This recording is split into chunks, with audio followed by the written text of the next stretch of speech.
Hello friends, welcome to my channel. আমি চন্দ্রলেখা ক্রিয়েশনে আপনাদের সবাইকে স্বাগত জানাই। আজ আমি বানাচ্ছি ফুলকপি আলু দিয়ে কই মাছ। এর জন্য আমার লাগছে কই মাছ। আমি মাছটাকে খুব ভালো করে ধুয়ে পরিষ্কার করে নিয়েছি। এখানে আমি ফুলকপি নিয়ে নিয়েছি, আমি আলু ডুমো ডুমো করে কেটে নিয়েছি, আমি হালকা গরম জল নিয়ে নিয়েছি, আমি সর্ষের তেল নিয়েছি, আমি সর্ষের তেলেই পুরো রান্নাটা করব। এখানে আমি পেঁয়াজ কুচিয়ে নিয়েছি একটা, এখানে আমি জিরে বাটা নিয়ে নিয়েছি, আমি লবণ নিয়ে নিয়েছি, লবণটা কিন্তু আমি রক সল্ট বা সন্দক লবণ ব্যবহার করছি। এখানে আমি হলুদ নিয়ে নিয়েছি, কাশ্মীরি লঙ্কার গুঁড়ো, এখানে আদা বাটা, আমি এখানে টমেটো নিয়ে নিয়েছি, কাঁচা লঙ্কা চিড়ে নিয়েছি, আমি ধনে গুঁড়ো নিয়ে নিয়েছি, এখানে আমি ধনে পাতা নিয়ে নিয়েছি, এখানে খুব সামান্য একটু জিরে, তেজপাতা, শুকনো লঙ্কা নিয়ে নিয়েছি।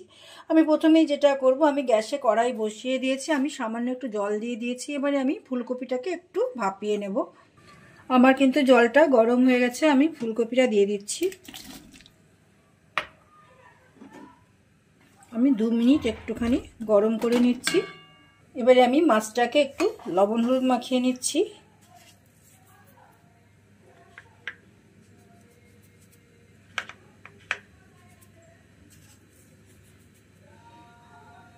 এই যে আমার কিন্তু কপিটা ভাপানো হয়ে গেল। এবারে আমি এটাকে ছেঁকে তুলে নিচ্ছি। আমি মাছটাকে লবণ হলুদ মাখিয়ে রাখলাম। এবারে আমি কড়াইতে একটু তেল দিয়ে দিচ্ছি, আমি আলুটা আর কপিটা একটু ভেজে নিচ্ছি। এই যে আমার তেলটা কিন্তু গরম হয়ে গেল। এবারে আমি আলুগুলো দিয়ে দিচ্ছি, আমি হালকা ব্রাউন করে একটু ভেজে নিচ্ছি। এই যে আমার আলুটা কিন্তু ভাজা হয়ে গেল, আমি আর ভাজবো না, এবারে আমি তুলে নিচ্ছি। এই তেলেই আমি ফুলকপিটা দিয়ে দিচ্ছি। ফুলকপি কিন্তু সবসময় একটু ভাপিয়ে নেবেন। আমি হালকা করে একটু ভেজে নিচ্ছি 2 থেকে 3 মিনিট। এই যে আমার ফুলকপিটাও কিন্তু ভাজা হয়ে গেল, আমি কিন্তু কোনো লবণ হলুদ দিচ্ছি না, আমি শুধুই ভেজে নিচ্ছি। এবারে আমি তুলে নিচ্ছি। এবারে আমি কড়াইয়ে আরও কিছুটা তেল দিয়ে দিচ্ছি, আমি মাছটা এবারে ভেজে নেব। আমি তেলটা খুব ভালো করে গরম করে নিচ্ছি। এই যে আমার তেলটা কিন্তু গরম হয়ে গেছে, আমি আঁচটা কমিয়ে দিলাম। এবারে এই মাছগুলোকে হালকা করে ভেজে নিচ্ছি।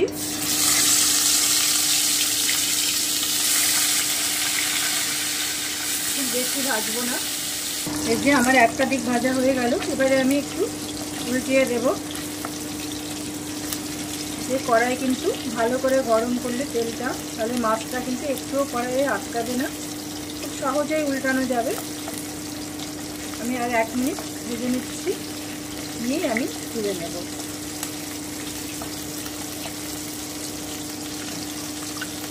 এই যে আমি এবারে মাছটাকে উঠিয়ে নিচ্ছি। এই যে আমার কিন্তু পুরো মাছটাই ভাজা হয়ে গেল। আমি এবারে এই তেলে আর একটুখানি তেল দিচ্ছি, তেলটা একটু গরম হোক। এবারে আমি জিরে, তেজপাতা, শুকনো লঙ্কাটা দিয়ে দিচ্ছি, আমি হালকা একটু ভেজে নিচ্ছি। এবারে আমি কুচনো পেঁয়াজটা দিয়ে দিচ্ছি, আমি হালকা ব্রাউন করে একটু ভেজে নিচ্ছি। আমার ভিডিও দেখবেন, ভালো লাগলে লাইক, কমেন্ট, শেয়ার করবেন, চ্যানেল সাবস্ক্রাইব করবেন।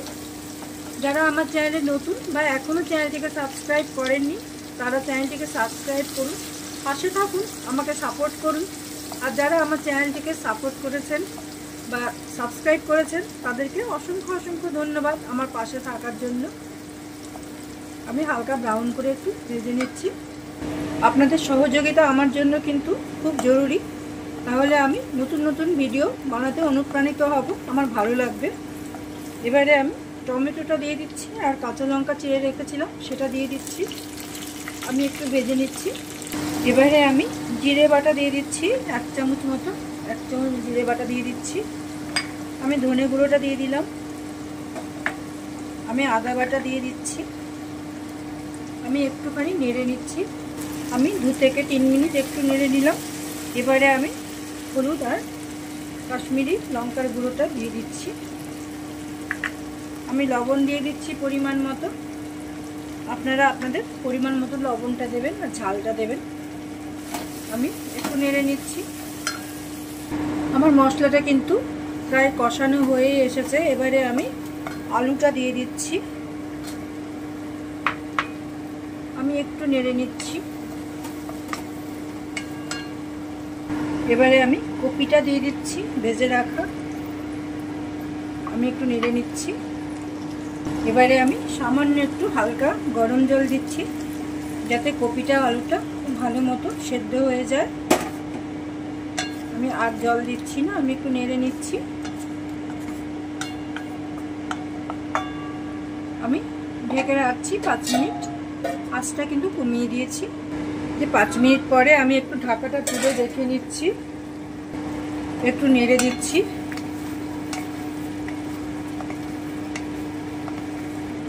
আমি আরও 5 মিনিট একটু ঢেকে রাখছি। এই যে আমি ঢেকে দিলাম। এবারে আমি ঢাকাটা তুলে নিচ্ছি, আমি একটু নেড়ে দিচ্ছি। আমার কিন্তু আলু সেদ্ধ হয়ে গেছে, ফুলকপিও সেদ্ধ হয়ে গেছে। এই যে আমার আলু কিন্তু একদম সেদ্ধ হয়ে গেছে, ফুলকপিটাও সেদ্ধ হয়ে গেছে। এবারে আমি জলটা দিয়ে দিচ্ছি পরিমাণ মতো। আমি আর কোনো জল দিচ্ছি না। এবারে আমি 10 মিনিট খুব ভালো করে কম আঁচে একটু ফুটিয়ে নিচ্ছি। এই যে আমার ঝোলটা কিন্তু ফুটে গেছে। এবারে আমি মাছগুলো দিয়ে দিচ্ছি।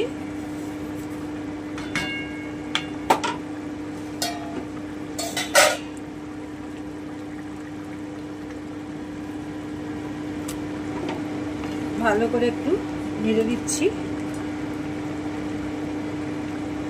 আমি আঁচ কমিয়ে আরও 5 মিনিট ফুটিয়ে তারপরে নামিয়ে নিচ্ছি। আমি কোনো ঢাকা দিচ্ছি না। এই যে তৈরি আমার ফুলকপি আলু দিয়ে কই মাছের ঝোল। এবারে আমি উপর থেকে একটু ধনেপাতা ছড়িয়ে দিচ্ছি, স্বাদটা অনেকটাই বেড়ে যাবে। আমি একটু ঢেকে রাখছি, আমি গ্যাসটা অফ করে দিচ্ছি। এই যে তৈরি আমার ফুলকপি আলু দিয়ে কই মাছ। অবশ্যই একবার এইভাবে ট্রাই করে দেখবেন, আশা রাখি ভালো লাগবে। Thank you for watching my video. সবাই খুব ভালো থাকবেন, সুস্থ থাকবেন, সাবধানে থাকবেন। আবার দেখা হচ্ছে পরের কোনো নতুন ভিডিওতে। ততক্ষণ সবাই খুব ভালো থাকবেন, সাবধানে অবশ্যই থাকবেন।